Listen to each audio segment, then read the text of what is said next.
Assalamualaikum warahmatullahi wabarakatuh. Kembali lagi bersama saya Arif. Baik, pada part 1 saya telah menjelaskan terkait dengan prosedur audit, bukti audit, jenis-jenis bukti audit, dan penjelasannya. Untuk terkait dengan part 2 pada kali ini saya akan membahas terkait dengan teknik audit. Teknik audit adalah cara yang dipergunakan oleh auditor untuk memperoleh bukti. Berikut adalah teknik yang umum digunakan.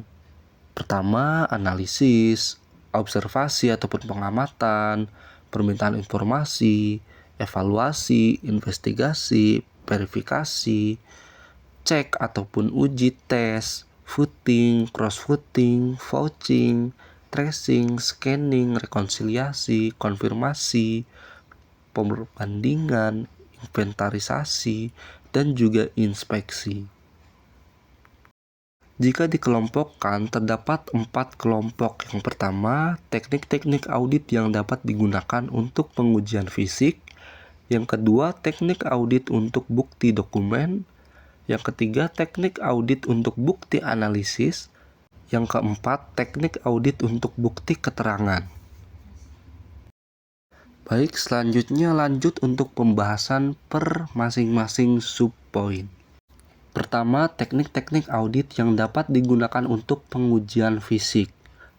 Yang pertama, observasi ataupun pengamatan adalah peninjauan dan pengamatan atas suatu objek secara hati-hati, ilmiah, dan berkesinambungan selama kurun waktu tertentu untuk membuktikan suatu keadaan ataupun masalah. Yang kedua, inventarisasi ataupun opnam adalah pemeriksaan fisik dengan menghitung fisik barang, menilai kondisinya dan membandingkan dengan saldo menurut buku. Kemudian mencari sebab terjadinya perbedaan apabila ada. Hasil opnam biasanya dituangkan dalam suatu berita acara. Yang ketiga, inspeksi adalah meneliti secara langsung ke tempat kejadian, yang lazim pula disebut dengan on the spot inspection, yang dilakukan secara rinci dan teliti. Selanjutnya, teknik audit untuk bukti dokumen. Teknik audit yang digunakan untuk mengumpulkan bukti dokumen adalah: pertama, ada verifikasi, yaitu pengujian secara rinci dan teliti tentang kebenaran, ketelitian perhitungan, pembukuan, kepemilikan, dan eksistensi suatu dokumen. Kedua, cek, yaitu menguji kebenaran atau keberadaan sesuatu dengan teliti. Ketiga, uji ataupun tes. Uji tes adalah penelitian secara mendalam terhadap hal-hal secara esensial ataupun penting. Lalu selanjutnya ada footing, yaitu menguji kebenaran penjumlahan subtotal dan total dari atas ke bawah. Footing dilakukan terhadap data yang disediakan auditi. Tujuan teknik footing adalah untuk menentukan apakah data ataupun laporan yang disediakan auditi dapat diyakini ketepatan perhitungannya.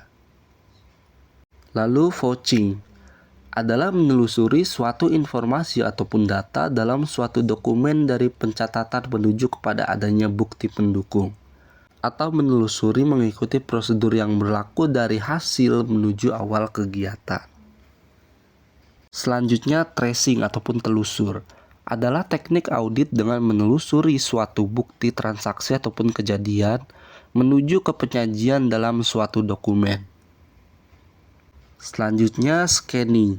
Scanning adalah penelaahan secara umum dan dilakukan dengan cepat tetapi teliti untuk menemukan hal-hal yang tidak lazim atas suatu informasi. Selanjutnya, rekonsiliasi. Mencocokkan antara dua data yang terpisah mengenai hal yang sama dikerjakan oleh bagian yang berbeda. Mencocokkan terkait dengan kesesuaian.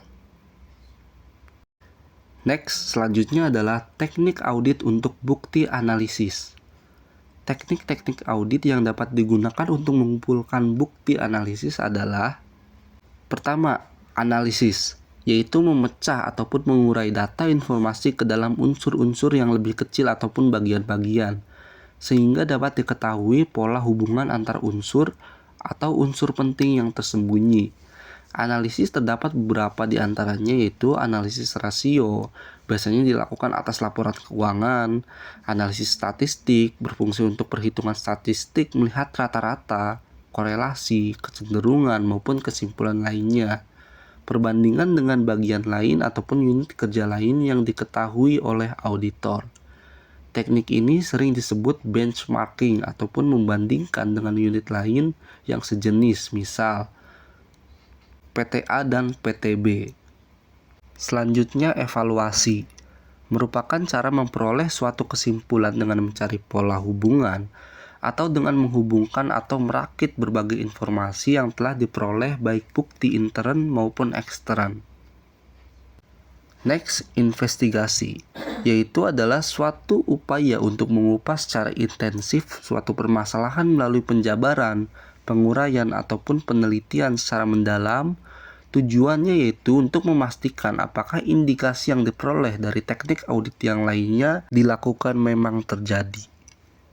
Selanjutnya, perbandingan, yaitu membandingkan data dari satu unit kerja dengan unit kerja lain atas hal sama dan periode yang sama, atau hal yang sama dengan periode yang berbeda, kemudian ditarik suatu kesimpulan. Yang terakhir yaitu teknik audit untuk bukti keterangan. Yang pertama, konfirmasi adalah memperoleh bukti sebagai kepastian bagi auditor dengan cara mendapatkan informasi yang sah dari pihak luar auditi.